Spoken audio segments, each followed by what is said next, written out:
I graduated from high school 10 years ago, which both seems like forever ago and no time at all. I was my class valedictorian, or one of them. We had 6. We didn't weight our AP classes, so all 6 of us split the title. All 6 of us gave speeches at graduation, and the salutatorian, and the class president, and several teachers. There were a lot of speeches. And since it's graduation time again, I'm gonna give my graduation advice. I remember one of the other valedictorians said we should write our speeches around a central theme. She suggested songs about graduation, which at the time seemed like a great idea. I don't remember what song I wrote mine about, though. I don't remember what song anyone wrote theirs about. I don't remember a single speech that was made. I know at the time I felt this great pressure to impart wisdom to my peers and our parents. I thought that it was vitally important that they left thinking that what I said was meaningful and impactful. It really wasn't. Being profound is incredibly overrated. I think I realized that the day before graduation when we were coming back from our senior class trip. I wanted to change my speech, but the school said I couldn't because it was too late and my new speech was a little depressing. They weren't wrong. My high school was just small enough and just bougie enough that we were able to go on a senior class trip.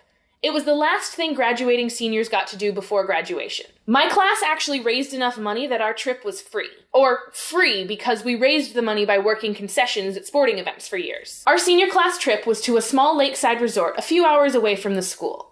We spent most of the weekend on the dock because what else are you going to do with all of your teachers watching? The trip was actually a lot of fun. I didn't expect to enjoy it as much as I did, but it was a great bonding experience with classmates I wasn't as close to, and a good escape from the humdrum of normal school life. When we left, we all noted that we felt a bit off balance. Mostly from vertigo from spending 3 days on a dock, but also from the realization that when we got back, we were done with school. We were done with the thing we spent the last 13 years of our lives doing, and everything was about to change. Vertigo can happen from having the same type of movement for a time and then stopping. Usually vertigo is acute, lasting moments, maybe hours, or even days. Chronic vertigo is a sign of an underlying condition, usually a serious one. It's not something you want to mess around with because it won't go away on its own. After 10 years out of school, I've realized not everyone gets over the vertigo from high school. They're chronically comparing themselves to the person they were in high school and never really grow beyond that. Failure to move on when your motion changes just makes you more likely to fall. Alternately, you might be stuck in chronic vertigo if you're constantly comparing yourself to the person that high school you thought you would be now.